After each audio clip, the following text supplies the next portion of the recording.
ناظرین، YouTube analytics کے مطابق ہمارے ویورز میں سے 67.5% لوگوں نے ہمارے چینل کو سبسکرائب نہیں کیا ہے اور 32.5% سبسکرائبر نے بیل آئیکن کو پریس کیا ہے۔ ہم تمام ویورز سے درخواست کرتے ہیں کہ ہمارے چینل کو سبسکرائب ضرور کریں اور بیل آئیکن کو پریس کریں تاکہ ہماری لیٹسٹ ویڈیو آپ تک پہنچ سکے۔ شکریہ۔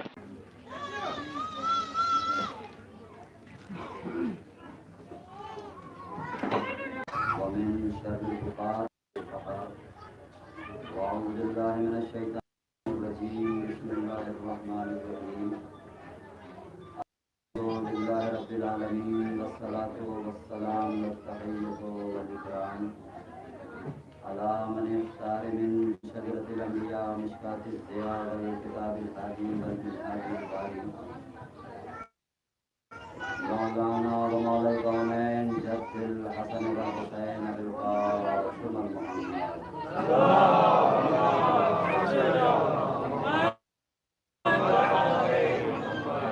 وعلى آله ذرية الكرام سيما ابن عمه علي عليه السلام اللهم لا نظر ظالم ظلم حق محمد وآل محمد وآخر تابع له ولا ذلك اللهم لا نصابك التي جاهدت الحسين عليه السلام وشايعت وبايعت وتابعت على قتله اللهم ارحمهم جميعا السلام على الحسين وعلى علي بن الحسين وعلى اولاد الحسين وعلى اصحاب الحسين الذين بذلوا مهجهم دون الحسين عليه السلام اما بعد فقد قال الله تبارك وتعالى في كتابه المبين وهو اصدق القائلين وقوله الحق بسم الله الرحمن الرحيم ياسين والقرآن الحكيم إنك لمن المرسلين على صراط مستقيم صلوات محمد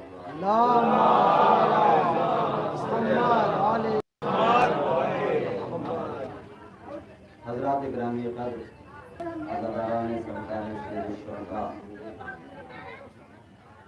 برادران اسلام اور برادران ایمان، میں نے آج کے اس مقدس محترم معزز اور متبرک اجتماع میں جن آیات کریمہ کی تلاوت کرنے کا افتخار حاصل کیا، شرف حاصل کیا، سورہ یاسین کی ابتدائی آیات ہے۔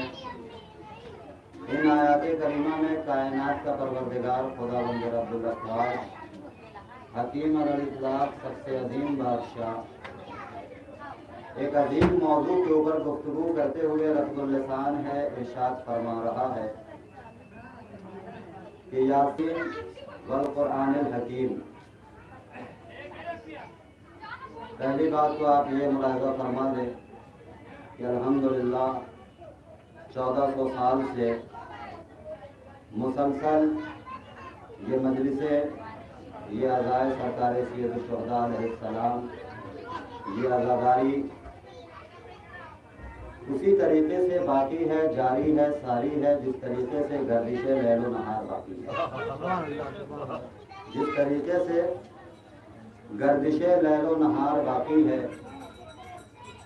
اور کیوں نہ باقی رہے یہ عزاداری، یہ مجلسیں، یہ درس کربلا، یہ پیغام سرکار سید الشہداء، کیونکہ اس ذکر کی بنیاد رکھنے والا کوئی اور نہیں بلکہ شام کی مسافرہ ثانیہ زہرا جناب زینب سلام اللہ علیہ۔ ابتدا میں بات عرض کرتا چلوں کہ آپ یہ دیکھ لیں کہ اس لیے کہ اسلام اور یہ مسلمان، اس لیے کہ جو بھی نبی آئے ان نبی کے حصے میں ان کے امتی آئے، اس لیے کہ تمام انبیاء ہادی بن کر آئے، مرسل بن کر آئے، رہبر بن کر کے آئے، قوموں کے مالک و مختار بن کر کے آئے، اللہ تک پہنچانے کے لیے آئے، حق اور باطل کے درمیان امتیاز کرنے کے لیے آئے، خدا تک پہنچانے کے لیے آئے، سزا اور جزا کو سنانے کے لیے آئے۔ بھائی اللہ نے جو نظام ہدایت قائم کیا وہ اسی لیے کیا، اور آخر میں ہماری خوش نصیبی ہے، یہ ہمارا نصیبہ ہے، یہ ہمارا مقدر ہے، اور اس تقدیر کے اوپر ہمیں ناز ہونا چاہیے، فخر ہونا چاہیے، افتخار ہونا چاہیے کہ ہم امت سرکار محمد مصطفیٰ صلی اللہ علیہ وسلم۔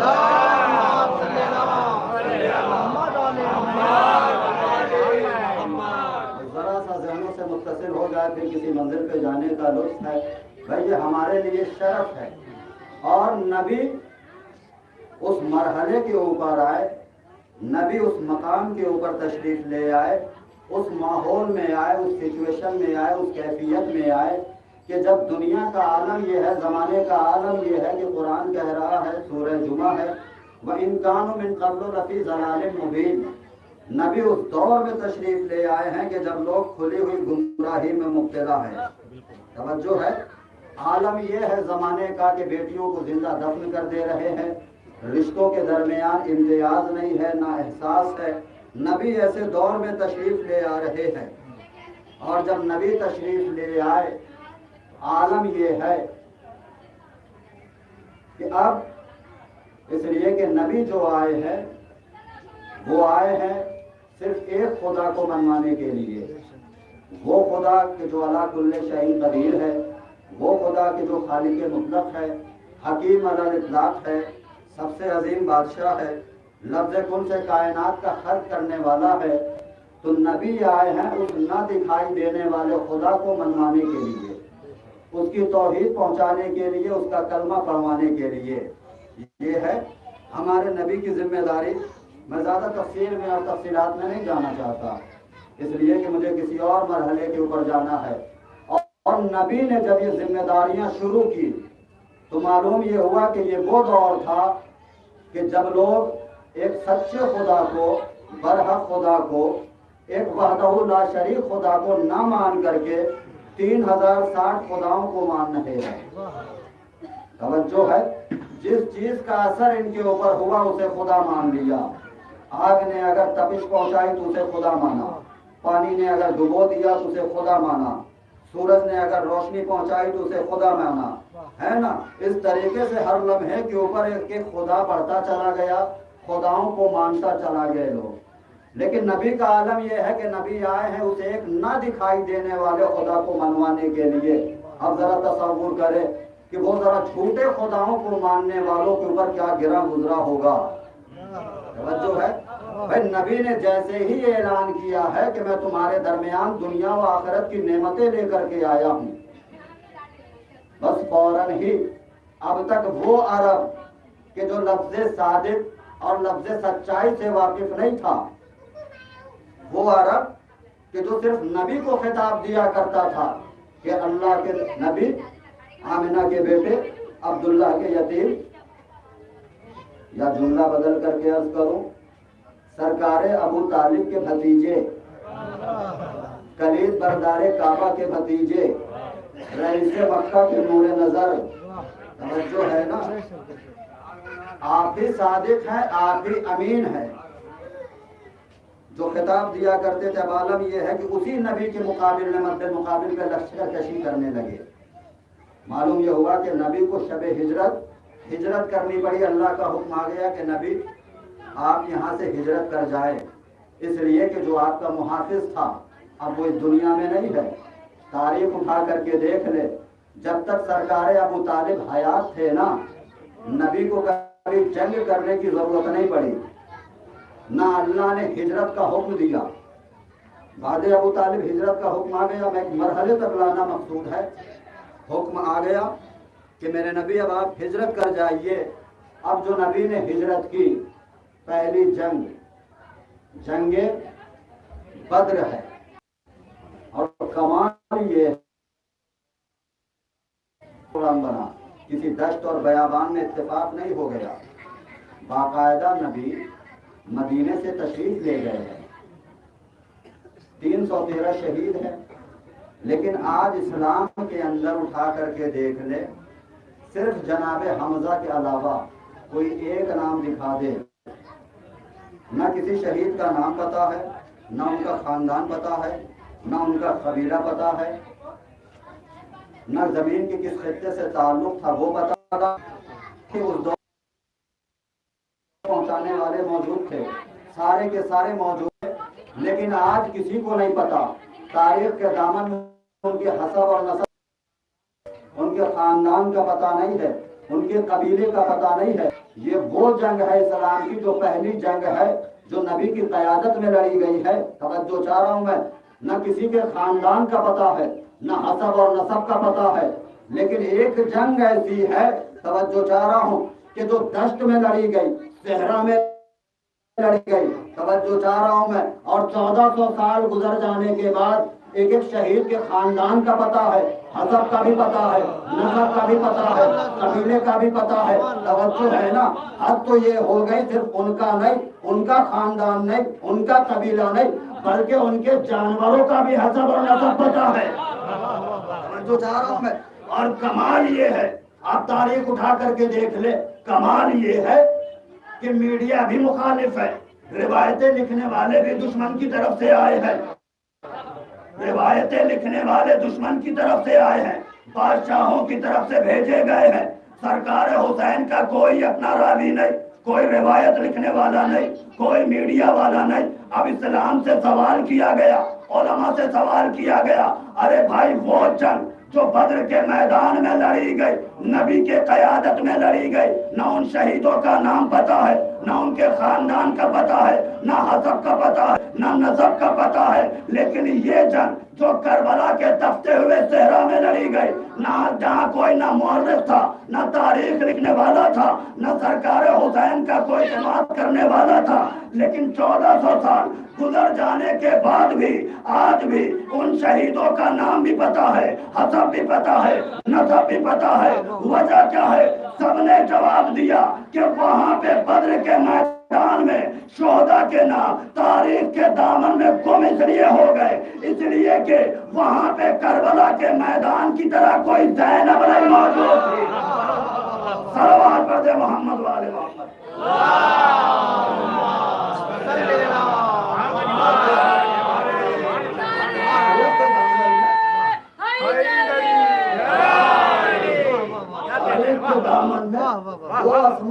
وہ نام گم اس لیے ہو گئے، اس لیے کہ وہاں پہ کوئی زینب جیسی خاتون نہیں موجود تھی۔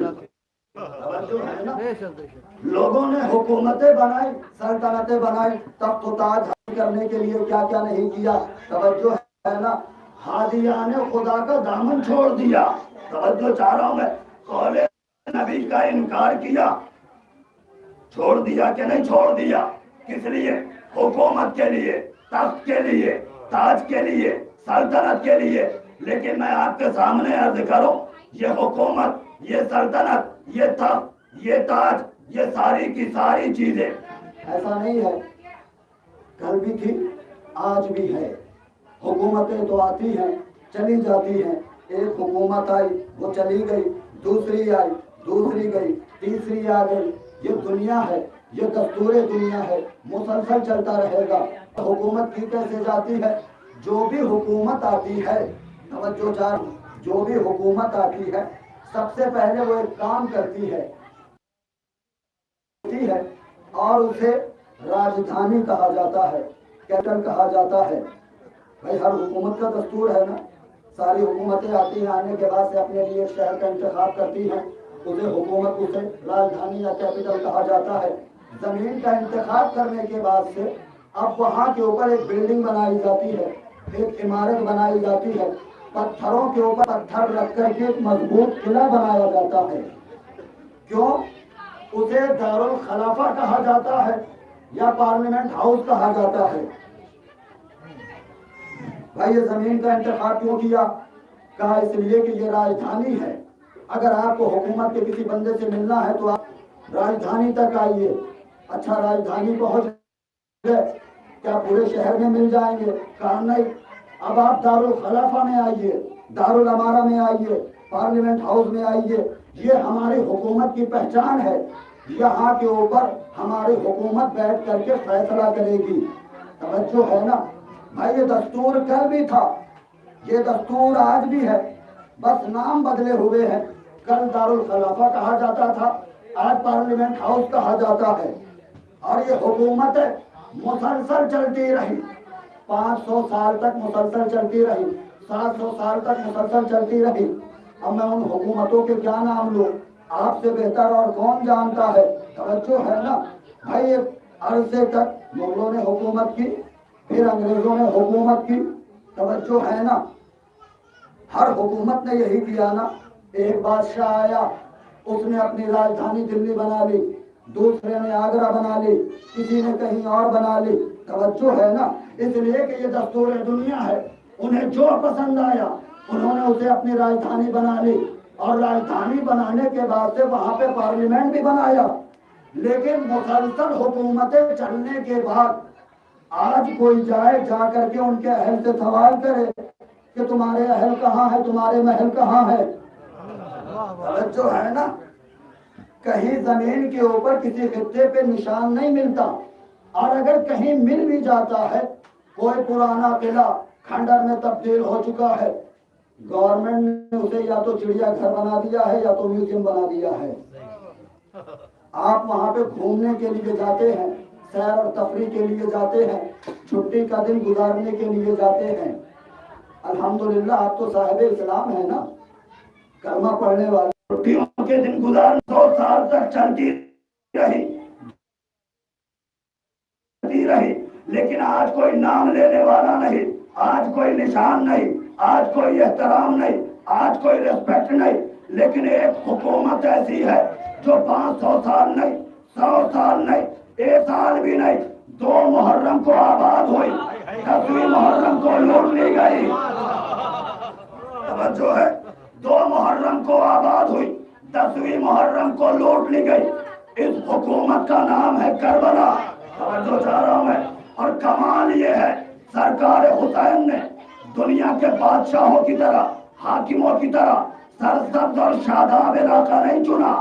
توجہ چاہ رہا ہوں میں، آبادی والا علاقہ نہیں چنا، بلکہ علاقہ ایسا چنا کہ جو دشت تھا، بیابان تھا، صحرا تھا، آبادی سے دور تھا، اور وہاں پہ سرکار حسین نے پتھروں پہ پتھر رکھ کر کوئی مضبوط قلعہ نہیں بنایا، بلکہ لکڑیاں اور پردے جنہیں خیام کہا جاتا ہے۔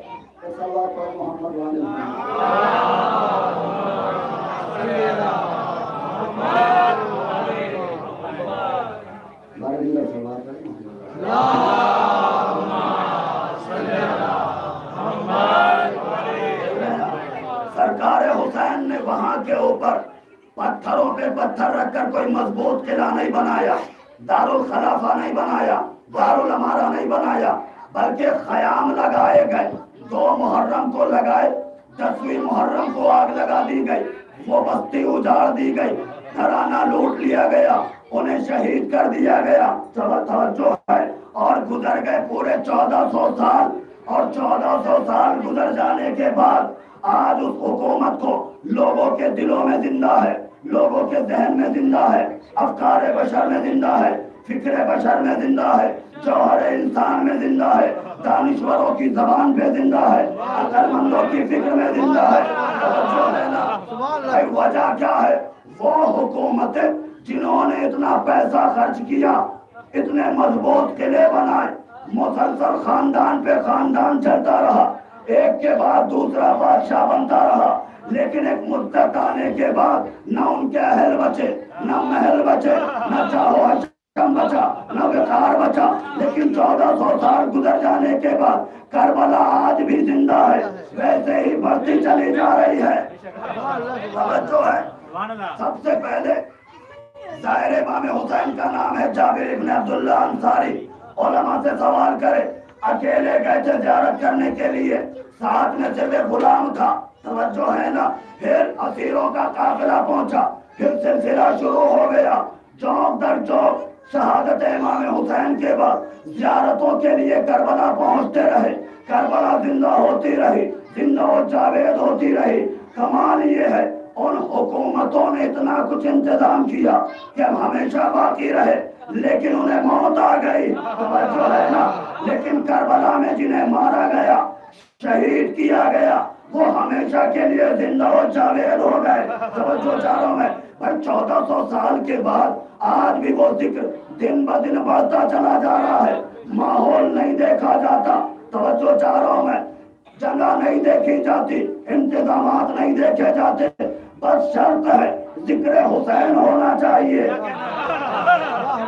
بھائی وجہ کیا ہے؟ وہ حکومتیں برباد ہو گئی لیکن کربلا آج تک آباد ہے. وجہ کیا ہے؟ کہنے لگے کہ وہ حکومتیں برباد اس لیے ہو گئی اس لیے کہ ان کا کوئی وارث نہیں تھا. اور یہ آباد کیوں ہے؟ کہنے لگے وارث موجود ہے. بھائی دلیل کیا ہے کہ اس فرش ادا کا، اس کربلا کا، اس ذکر کا، ان انجمنوں کا، مرثیہ خانوں کا، شعرا کا، ذکر حسین کا وارث موجود ہے. دلیل کیا ہے؟ کہنے لگے زمین گواہ ہے وارث موجود ہے، آسمان گواہ ہے وارث موجود ہے، پہاڑ گواہ، کائنات گواہ، آگے کی منزلوں میں آ جائے.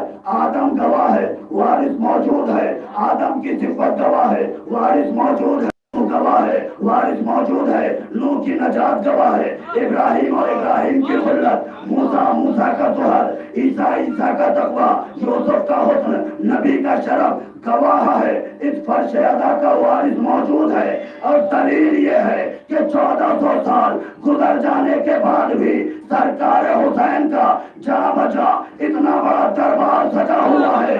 اور یاد رکھنا زمانے والوں، دربار ہمیشہ وارثوں کا سجدہ ہے، لاوارثوں کا نہیں سجا کرتا. وارثوں کا سلام پڑھے محمد والوں.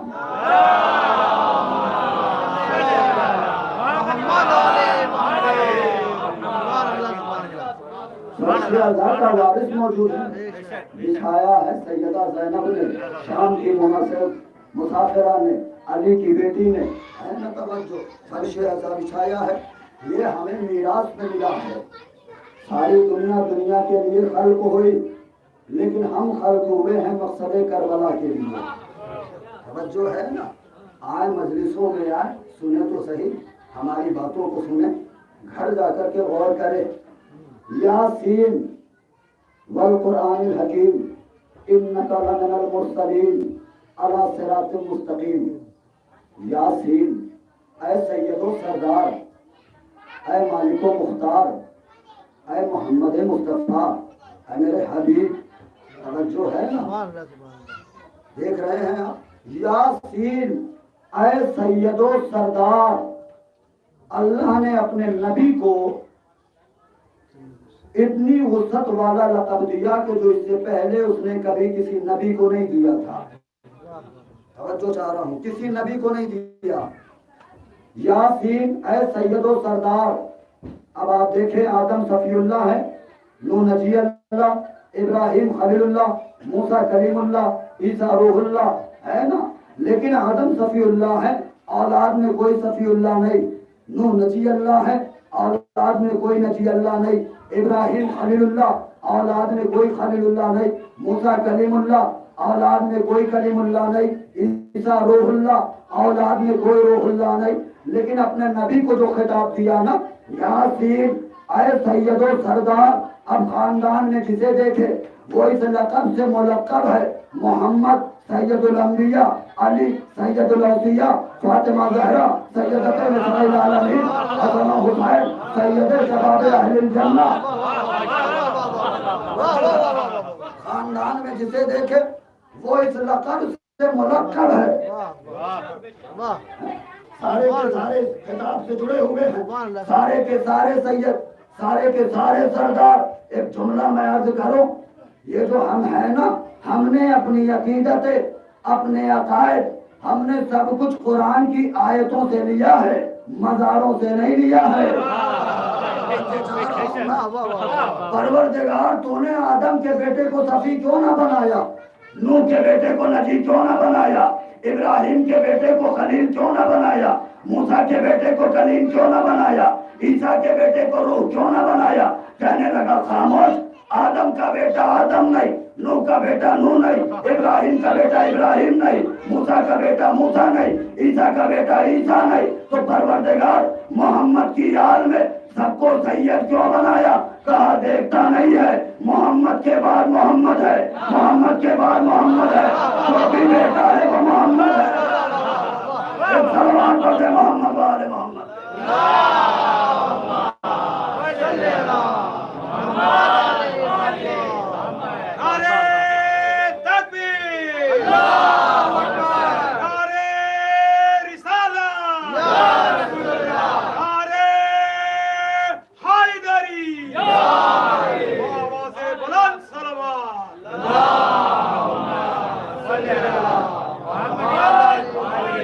سارے کے سارے سید، سارے کے سارے سردار آپ کہیں گے صاحب محمد کے بعد تو علی، علی کے بعد حسن، حسن کے بعد حسین، ہے نا؟ یہ سارے کے سارے محمد کیسے؟ کوئی فرق نہیں ہے، علی بھی محمد ہے، حسن بھی محمد ہے، حسین بھی محمد ہے، کوئی فرق نہیں ہے۔ نبی کو ہٹا دے، علی کو بٹھا دے، علی کو ہٹا دے، نبی کو بٹھا دے، اٹھا دو اور بٹھا دو کے چکر میں کہاں ہے؟ شب ہجرت نبی کو ہٹا دے، علی کو بٹھا دے، اور جو ہے کافر بنا پہچان پائے گا کہ نبی سو رہے ہیں یا علی۔ ایک جملہ عرض کروں میں، تمہارا کافر رہنا ہی اچھا تھا بھائی، جب تک کافر تھے کلمہ نہیں پڑا تھا۔ نبی کے بستر پہ شب ہجرت آنے والے علی کو ساری رات رسول سمجھتے رہے، ساری رات رسول سمجھتے رہے، کوئی فرق نہیں، سارے کے سارے محمد۔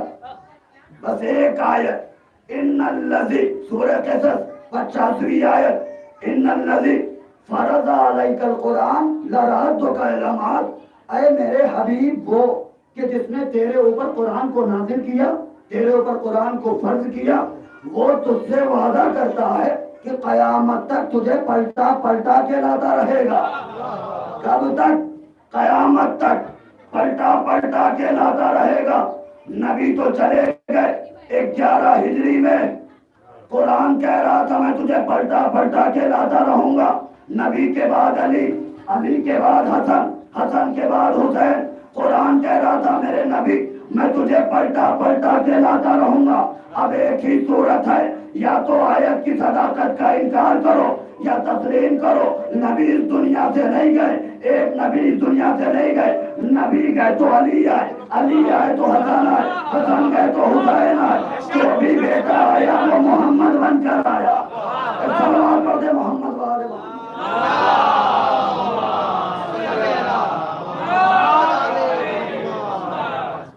یاسین والقرآن الحکیم، اے سید و سردار، والقرآن الحکیم، اس قرآن کی قسم جو حکمت و دانائی کا سرچشمہ ہے، حالانکہ مجھے قسم کھانے کی ضرورت نہیں، میں اللہ ہوں، تمہارے سجدے میرا قد بڑا نہیں کر دیتے، توجہ چاہ رہا ہوں، تم مجھے رازق مانو تب بھی رازق ہوں، نہ مانو تب بھی ہوں، تم مجھے سجدہ کرو تب بھی مسجود، نہ کرو تب بھی مسجود، توجہ ہے نا؟ لیکن یہ ہے مقام عظمت اہل بیت، میں اس لیے قسم کھا کر کہتا ہوں انکا لمن المرسلین۔ آپ جا کر کے دیکھ لیں پورے قرآن مجید میں کہ اللہ نے کتنے مقامات کے اوپر قسم کھائی، توجہ ہے نا؟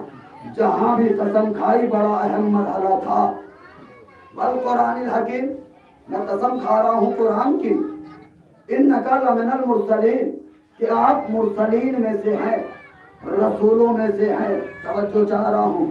تو اللہ نے اعلان کر دیا نا کہ میرے نبی آپ رسولوں میں سے ہیں، آپ کا تعلق خانوادہ انبیاء سے ہے، گروہ انبیاء سے ہے، اور زمانے کا عالم یہ ہے کہ سارے کے سارے نسبت لے رہے ہیں نبی سے، توجہ ہے بھائی، نسبتوں کے احترام کا نام ہے اسلام۔ نبی کا کلمہ پڑھا، کیوں پڑھا؟ اس لیے کہ اللہ کے نبی ہیں، اللہ کی طرف سے رسول بن کر آئے، ہادی بن کر آئے، مرسل بن کر کے آئے، کلمہ پڑھنا واجب، اس لیے ہم نے کلمہ پڑھا، کیوں؟ اس لیے کہ اللہ کی طرف سے آئے تھے۔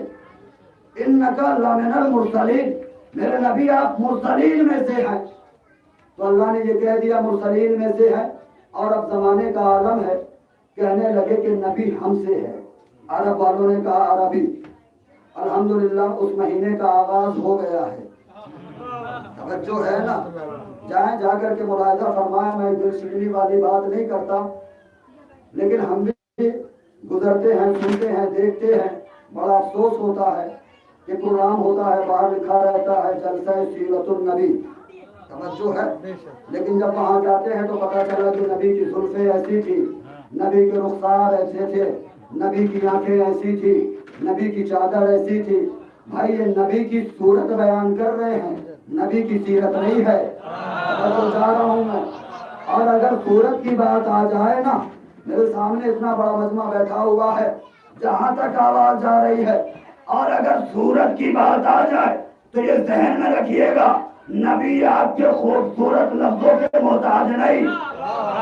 اور جو چاہ رہا ہوں میں، نبی آپ کے ہینائی الفاظ غزالی ترتیبوں کے محتاج نہیں ہے.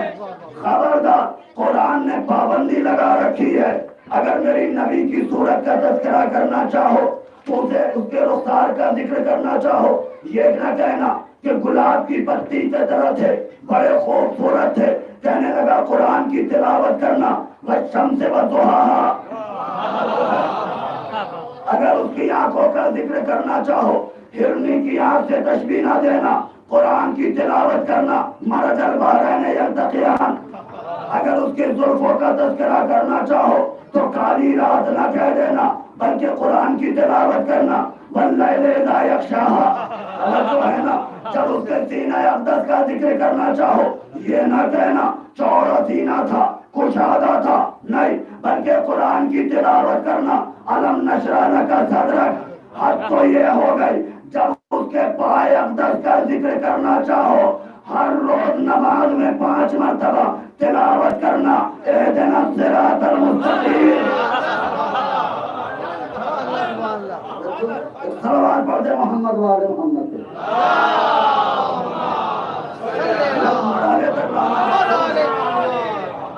نبی خوبصورت لفظوں کے محتاج نہیں، یہ اللہ کا نبی ہے، اس کا محبوب ہے. اس نے اس کی صورت بھی بیان کی ہے، قرآن میں سیرت بھی بیان کی ہے. توجہ چاہ رہا ہوں میں، نبی کی زندگی کو 2 حصوں میں تقسیم کر دیا. دیکھ رہے ہیں بغض اہل بیت کہاں تک لے آیا. نبی کی زندگی کو 2 حصوں میں تقسیم کر دیا کہ نہیں کر دیا. کہنے لگے بھائی نبی، کہنے لگے 40 سال کے بعد نبی بنا. کمال ہے خدا کی قسم، اگر 40 سال کے بعد نبی کی نبوت کا اقرار کرو گے نا، تو میں کہہ رہا ہوں منبر سے کہ پھر 40 سال کی عمر تک اگر کوئی بندہ اس دنیا سے چلا جائے، پھر اللہ کو رائٹ نہیں ہے کہ اس سے حساب اور کتاب دے. جو چاہ رہا ہوں میں، اگر کوئی بندہ 30 سال کی عمر میں، 35 سال کی عمر میں، 39ویں سال میں بھی اگر دنیا سے چلا جائے، پھر اللہ کو حق ہی نہیں ہے کہ وہ اس سے سوال کرے نماز پڑھی تھی، روزہ رکھا تھا، حج کیا تھا، کر ہی نہیں سکتا، اس لیے کہ اسے حق ہی نہیں، رائٹ ہی نہیں. اس لیے کہ اللہ سوال کرے گا کہ 39 سال کا ہو گیا، نماز ایک وقت بھی نہیں پڑھی، پلٹ کر جواب دے گا تیرے نبی نے بھی نہیں پڑھی تھی. حالانکہ 40 سال. آئیے پوچھے قرآن سے کہ یہ نبی کب بنے. سورہ بقرہ ہے، الذین آتیناہم الکتاب یعرفونہ کما یعرفون ابناءہم. جنہیں ہم نزول سے پہلے والی کتاب دے چکے. الذین آتیناہم الکتاب، جنہیں ہم قرآن سے پہلے والی کتاب دے چکے، یعنی توریت، زبور، انجیل ہے نا. یعرفونہ کما یعرفون ابناءہم. میرے نبی کو آپ کو اس طریقے سے پہچانتے ہیں جیسے باپ اپنے بیٹے کو پہچانتا ہے. قرآن نے کہہ دیا نا، یعنی کہ صاحبان توریت، زبور کے ماننے والے، انجیل کے ماننے والے، میرے نبی کو آپ کو ایسے ہی پہچانتے ہیں جیسے باپ اپنے بیٹے کو پہچانتا ہے. لیکن قرآن کی آیت اور آگے بڑھی، آواز دیتی ہے فلما جاءہو ما عرفوا کفروا بہ فلعنۃ اللہ علی الکاذبین. لیکن جب یہ نبی آیا، فلما جاءہو، جب یہ نبی آیا، ما عرفوا، اور انہوں نے پہچان لیا کہ یہ وہی نبی ہے جس کی نشانیاں توریت میں، زبور میں اور انجیل میں بتائی گئی ہے. ما عرفوا، پہچان لیا، کفروا بہ، اور پہچان کر کے انکار کر دیا. فلعنۃ اللہ علی القوم الکافرین، پھر میں اللہ ایسے کافروں پر لعنت کرتا ہوں جو میرے پہچان کر کے انکار کر دے. بھائی قرآن نے بتایا نا کہ جب یہ نبی آیا اس وقت بھی نبی تھا، اس لیے کہ عیسائیوں نے، مجوسیوں نے پہچان لیا یہ وہی نبی ہے جس کی نشانیاں توریت اور زبور میں لکھی ہے. اگر نہ پہچانتے تو سفر تجارت میں وہ عیسائی نے یہ جملہ کیوں کہا؟ ابو طالب مجھے اس بچے کی پیشانی میں نور رسالت دکھائی دے رہا ہے. معلوم یہ ہوا جب یہ نبی آیا آتے ہی عیسائیوں نے پہچان لیا, کافروں نے پہچان لیا کہ یہ وہی نبی ہے, یہ وہی رسول ہے. معرفو کفروا بہی, لیکن پہچان کر کے انکار کر دیا. تو اللہ کہہ رہا پھر میں ان کے اوپر لعنت کرتا ہوں جنہوں نے میرے نبی کو پہچان کر کے انکار کر دیا. اب ایک ہی صورت ہے, یا تو یہ اقرار کرے کہ 40 سال تک آپ کو پتا نہیں تھا کہ یہ بچہ اعلان نبوت بھی کر سکتا ہے, اعلان رسالت بھی کر سکتا ہے, یا تو آپ یہ مانیں کہ 40 سال تک آپ کو پتا نہیں تھا. اگر پتا نہیں تھا تو یہ یہودی اور عیسائی آپ سے افضل, انہوں نے آتے ہی پہچان لیا. جو چاہ رہا ہوں میں, اور اگر پتا تھا تو پھر میں نہیں, قرآن کہہ رہا ہے کہ جنہوں نے میرے نبی کو پہچان کر انکار کر دیا تو میں اللہ ایسے کافروں پہ لعنت کرتا ہوں. ایک صلوات پڑھ دے محمد والے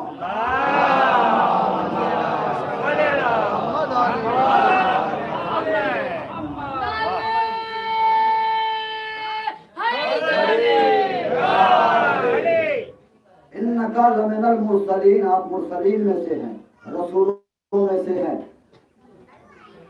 لیکن یہ نسبت لوگوں نے کب لی؟ جب اسلام کو عروج ملا, جون لوگ اسلام کے اندر داخل ہونے لگے, اس وقت نبی سے سب نے رشتہ توڑ دیا. جب نبی کو ضرورت تھی, بس اس مرحلے تک لانا مقصود تھا, جب نبی کو ضرورت تھی جن کے رشتے تھے نا انہوں نے بھی رشتہ توڑ دیا. جب نبی اکیلے کھڑے اعلان کر رہے تھے دعوت ذوالعشیرہ میں کہ میں تمہارے درمیان دنیا و آخرت کی بہترین نعمتیں لے کر آیا ہوں, کون ہے کہ جو آج ہی سے اقرار کر کے میرا بھائی بن جائے, میرا وزیر بن جائے, میرا جانشین بن جائے. تاریخ نے لکھا کوئی کھڑا ہوا سوائے علی کے. توجہ ہے نا, اور بڑی کمال کی بات ہے کہ ادھر نبی نے اعلان کیا کہ میں دنیا و آخرت کی بہترین نعمتیں لے کر کے آیا ہوں. پہلی آیت ہے وانذر عشیرتک الاقربین, میرے حبیب اپنے قرابت داروں کو دعوت ایمان دے. دعوت ایمان, دعوت اسلام قرآن کی پہلی آیت ہے دعوت کے حوالے سے کہ جائیں جا کر کے دعوت ایمان دے. اور کمال یہ ہے کہ رسول نے علی سے کہا کہ علی جاؤ دعوت کا اہتمام کرو. توجہ چاہ رہا ہوں میں, رسول کہہ رہے ہیں علی سے اللہ جانے کہاں تک پذیرائی کریں گے. رسول علی سے کہہ رہے ہیں, تمام تاریخوں نے لکھا کہ علی کی عمر زیادہ سے زیادہ 13 سال تھی, اس سے زیادہ نہیں تھی. رسول علی سے کہہ رہے ہیں کہ جاؤ دعوت کا اہتمام کرو. اور علی کا عالم یہ ہے کہ ہر ایک کافر کے دروازے پر آئے, عتبہ, عتیبہ, شیبہ, خالد, ولید, ہر ایک کافر کے دروازے پر آئے, کہنے لگے کل آ جانا, ہمارے یہاں دعوت ہے, میں علی رزق دوں گا.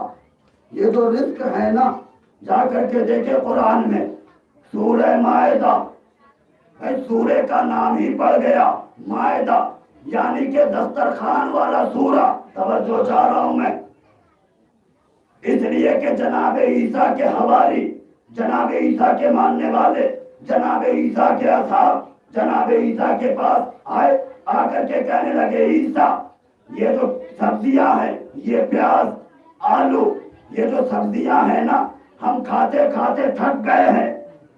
عیسیٰ نے کہا کہ بھائی میں کیا کروں؟ کہا اپنے اللہ سے کہو آسمان سے دسترخوان بھیجے. بھائی توجہ چاہ رہا ہوں میں, آسمان سے دسترخوان بھیجے. سورہ مائدہ, مائدہ نازل ہو گیا. توجہ ہے نا بھائی, عیسیٰ سے کس نے مانگا؟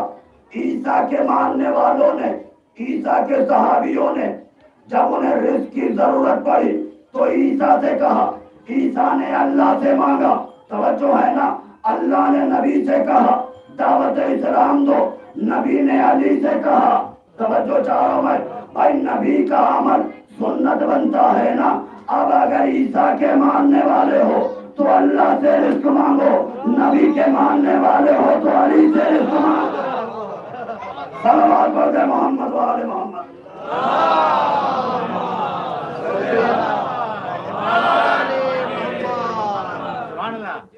کہنے لگے یا علی جاؤ دعوت کا اہتمام کرو، اور کمال ہے علی، گئے جا کر کے کافروں کے دروازے پر، اتبا تو بھی آنا، اتیبہ تو بھی آنا، شیبہ تو بھی آ جانا، خالد ولید تو بھی آ جانا، کل میں علی رزق دوں گا۔ ایک ایک کافر کے دروازے پہ چڑھ کر کے گئے، توجہ چاہ رہا ہوں میں۔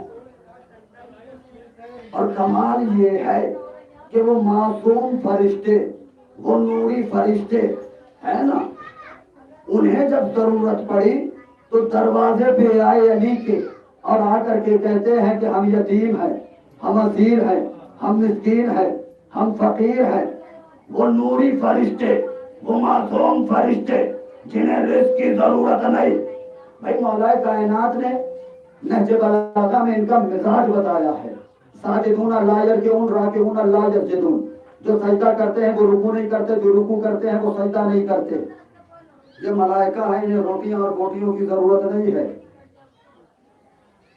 تو پھر یہ آئے کیوں لینے کے لیے؟ معلوم یہ ہوا کہ انہیں کسی نے بھیجا، در پر آئے، آ کر کے کہنے لگے کہ ہمیں رزق چاہیے۔ میں کہوں گا یا علی، کافروں کے دروازے پہ آپ خود چل کر کے گئے، اور وہ معصوم فرشتے جو اللہ کا سجدہ کر رہے ہیں، رکوع کر رہے ہیں، عبادت کر رہے ہیں، ان کو آپ نے دروازے تک آنے کی زحمت دے دی۔ توجہ ہے نا؟ علی نے آواز دی کہ میں ایک نظام بتانا چاہتا ہوں، جسے بھی رزق کی ضرورت پڑتی ہے وہ رزق مانگتا ہے، لیکن میں صبح قیامت تک کے لیے ایک معیار بتا دے رہا ہوں کہ دیکھو یہ اتبا، یہ عتیبہ، یہ شیبہ، یہ خالد، یہ ولید، یہ ہیں کافر، یہ میرے دروازے پہ مانگنے نہیں آئیں گے، یہ ہیں فرشتے، اگر انہیں ضرورت پڑے گی نا تو یہ ہمارے دروازے پہ آ جائیں گے۔ تو میں ایک معیار بتا رہا ہوں کہ جو ہم سے سوال نہ کرے سمجھ لینا وہ کافروں سے صفت ہوتا ہے، جو دست سوال پھیلا لے وہ فرشتہ صفت ہوتا ہے۔ ایک صلوات پڑھتے محمد و آل محمد۔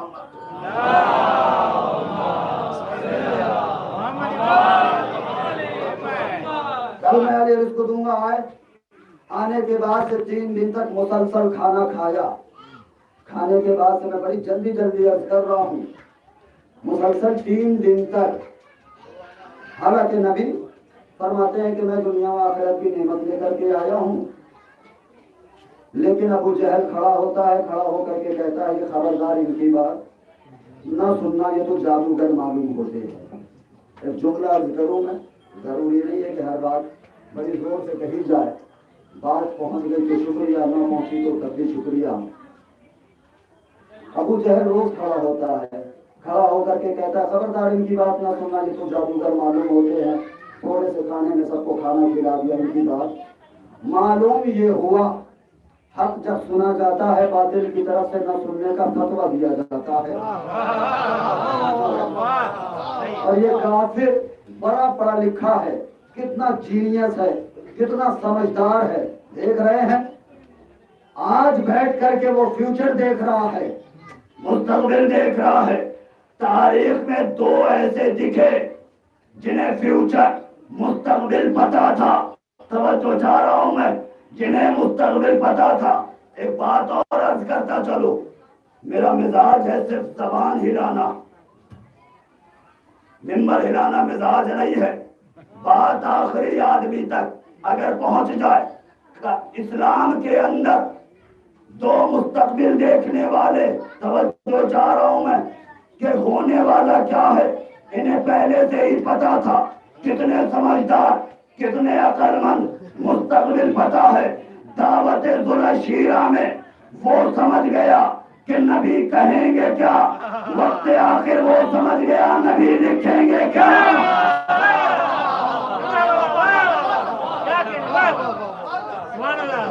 بھائی میں بائی پاس سے گزر رہا ہوں، ایک صلوات پڑھے محمد و آل محمد۔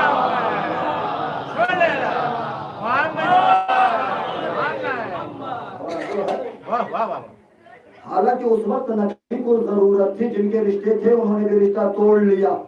لیکن جب اسلام اپنے عروج پر پہنچا, یدخلون فی دین اللہ افواجا, فوج لے کر کے لوگ اسلام میں داخل ہونے لگے کہ ہم آپ کا کلمہ پڑھنے آئے ہیں. اب پتا چلا کہ سارے کے سارے نبی سے نسبت لینے لگے. آج بھی عالم یہ ہے کہ بھلے ہی جھوٹی نسبت صحیح, لیکن قائم کریں گے نبی سے, اس لیے کہ سارے زمانے کو پتا ہے کہ عزت صرف اسے ملتی ہے جسے نبی سے نسبت ہو. عزت صرف ان کا مقدر ہوتی ہے جنہیں نبی سے نسبت مل جائے. اب جھوٹی ہی نسبت صحیح, لیکن قائم کریں گے نبی سے. توجہ ہے نا. لیکن قرآن نے پہلے ہی بانڈ کر کے رکھا, محصور کر کے رکھا. کہنے لگا انک لمن المرسلین, کہ میرے نبی تو مرسلین میں سے ہے, تو رسولوں میں سے, خانوادہ انبیاء میں سے. توجہ ہے نا. اب زمانہ کہتا رہے نبی ہمارے سب سے پیارے. میں نے پہلے عرض کیا کہ بہت دور سے گزر رہا ہوں میں.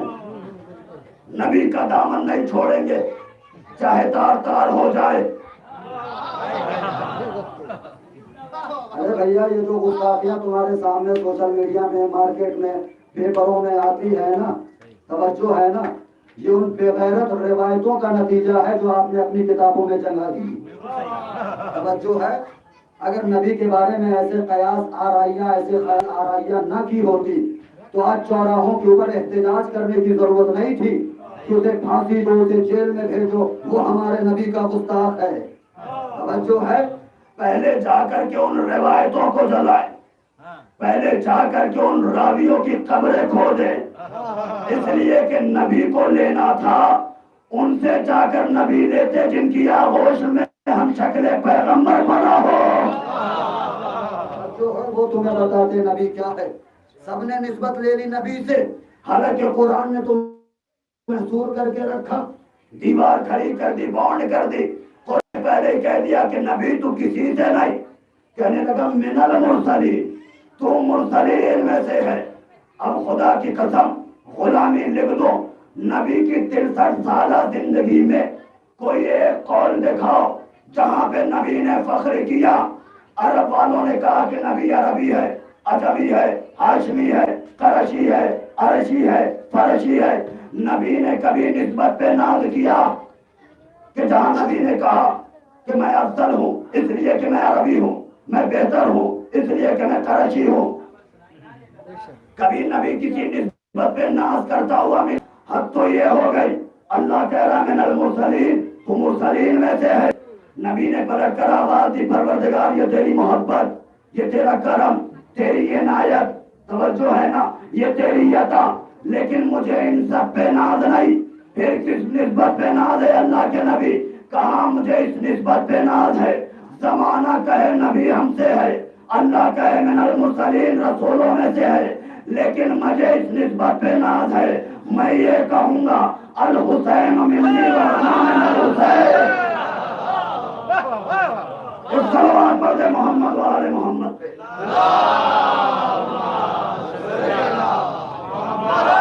اس کے اوپر ناز ہے, فخر ہے. سارا زمانہ کہے کہ ہم سے, اللہ کہے رسولوں میں سے, لیکن مجھے اس نسبت پر ناز ہے کہ میں کہوں کہ حسین مجھ سے, میں حسین سے. توجہ ہے. انشاءاللہ پھر کبھی کہ میں حسین سے, نبی نے نسبت لی ہے سرکار حسین سے. تمام تاریخوں نے لکھا, کسی نے انکار نہیں کیا اس حدیث کا, سب نے مانا ہے. اگر نبی کا کلمہ پڑھتا ہے اس نے مانا. نبی نے فرمایا حسین منی وانا من الحسین, حسین مجھ سے, میں حسین سے. توجہ ہے. کبھی غور کیا, کبھی تو غور کر لیا کرے کہ نبی نے آخر اتنی بڑی بات کہ میں حسین سے, حسین مجھ سے ہے سمجھ میں آیا, لیکن میں حسین سے کہا. میرے بعد کی تاریخ دیکھنا, اس لیے کہ اگر یہ حسین نہ ہوتے تو نہ آج نام خدا ہوتا, نہ رسولوں کے نام ہوتے, نہ یہ شریعت ہوتی, نہ یہ دین ہوتا. نہ یہ قوانین ہوتے، نہ انسانیت ہوتی۔ حسین نے کربلا کے میدان میں ساری کائنات کو حیات دی ہے۔ اللہ کا ہر وہ قانون کہ جو اس نے شایان شان انسانیت بنایا تھا، سرکار حسین نے اسے زندگی دی ہے۔ چاہے وہ انسانیت ہو، چاہے وہ شریعت ہو، چاہے وہ قانون خدا ہو، چاہے وہ توحید خدا ہو، چاہے وہ انبیاء کی رسالت و نبوت ہو۔ اس لیے کہ یہی تو آواز اٹھی تھی، کوئی نبی نہیں آیا، کوئی کتاب نہیں آئی، کوئی شریعت نہیں آئی، کوئی دین نہیں آیا، کوئی اسلام نہیں آیا۔ حالانکہ مدینے کے اندر صرف اکیلے سرکار حسین نہیں تھے، بھائی صحابہ کرام بھی موجود تھے۔ آپ کہتے ہیں نا کہ ہم سیرت صحابہ، حالانکہ ہم بیان کرتے ہیں صحابہ کرام موجود تھے، ان کے خانوادے موجود تھے، ان کی اولادیں بھی موجود تھی، لیکن صرف سرکار حسین سے بیعت کا سوال کیوں کیا گیا؟ توجہ ہے۔ مدینے میں 3 قسم کے تھے۔ ایک وہ تھے جنہوں نے بیعت کر لی، ایک وہ تھے ان کی تعداد 4 یا 5 ملتی ہے، جو جا کر کے جنہوں نے حرم کعبہ نہ ہلے دی۔ صرف اکیلے ہیں سرکار حسین کہ جنہوں نے بیعت کا انکار کیا، اور وہ بھی سرکار حسین کے پیچھے لگا رہا کہ مجھے بیعت چاہیے، اس لیے کہ اسے پتا ہے کہ سارے زمانے نے بیعت کر لی اور حسین نے بیعت نہیں کی، تو پھر یہ حکومت میری نست و نابود ہو جائے گی، اس کے اوپر حرف آ جائے گا، لوگ انگلیاں اٹھانے لگیں گے۔ لیکن اگر سرکار حسین نے بیعت کر لی، اس کا مطلب یہ ہے کہ شریعت نے مہر لگا دی۔ اور سرکار حسین انہیں پتا ہے کہ حسین کی ہاں میں کیا ہے، حسین کی نا میں کیا ہے۔ یہ حسین کی نا تھی بیعت کی کہ جو آج یہ مسجدوں سے اذانیں ہو رہی ہے، آج جو قرآن کی تلاوتیں ہو رہی ہے، آج جو کلمہ پڑھا جا رہا ہے، آج جو شریعت زندہ ہے، یہ سرکار حسین کی قربانیوں کا نتیجہ ہے۔ اور یہ بات ذہن میں رکھیے گا کہ اسے بچانے کے لیے حسین نے بہت بڑی قربانی دی ہے۔ جا کر کے پڑھے تاریخوں میں کہ حسین جب 27 کو بلایا گیا ہے دربار میں، حسین دربار سے لوٹ کر کے آئے ہیں یہ کہہ کر کے کہ مجھ جیسا اس جیسے کی بیعت نہیں کر سکتا۔ حسین آئے ہیں روضہ نبی کے اوپر، آنے کے بعد سے آسمان کا رخ کر کے آواز دیتے ہیں، اللہم اخترتنی لک رضیا ولرسولک رضیا، اللہم قد حضرنی من الامر ما قد علمتا۔ پروردگار وہ وقت آ گیا جو تیرے علم میں تھا، پروردگار میں مدینہ چھوڑ کر کے جا رہا ہوں، اور اس پورے سفر میں میرے لیے وہ معین کرنا جس میں تیری رضا ہو، تیرے رسول کی بھی رضا ہو۔ اللہم ان ھذا قبر نبیک وانا ابن بنت نبیک، پروردگار یہ تیرے نبی کی قبر ہے، میں تیری نبی کی بیٹی کا بیٹا ہوں۔ اللہم انا اريد ان امر بالمعروف وانہی عن المنکر، پروردگار میں امر بالمعروف نہی عن المنکر کے لیے جا رہا ہوں۔ حسین نے اپنے مقصد کا اعلان کیا ہے کہ میں مدینے سے اس لیے جا رہا ہوں۔ مکے کو بھی آخری سلام کہا، کربلا پہنچے، اور کربلا کے بعد اہل حرم کے امتحانات شروع ہوئے۔ مجھے بس ایک جملہ آپ کی خدمت میں عرض کرنا ہے، اس لیے کہ اہل حرم ذرا تصور کرے آپ کہ وہ آپ کا امام سید السجاد، سید الساجدین، زین العابدین ہے نا، باپ حسین، ماں ایران کی شہزادی۔ آپ کو پتا ہے مولائے کائنات ضربت لگی 18 رمضان 19ویں کی شب شہادت جو وصیت کی ہے نا، آخری وصیت ہے، چوتھے امام کمسنی کا عالم ہے،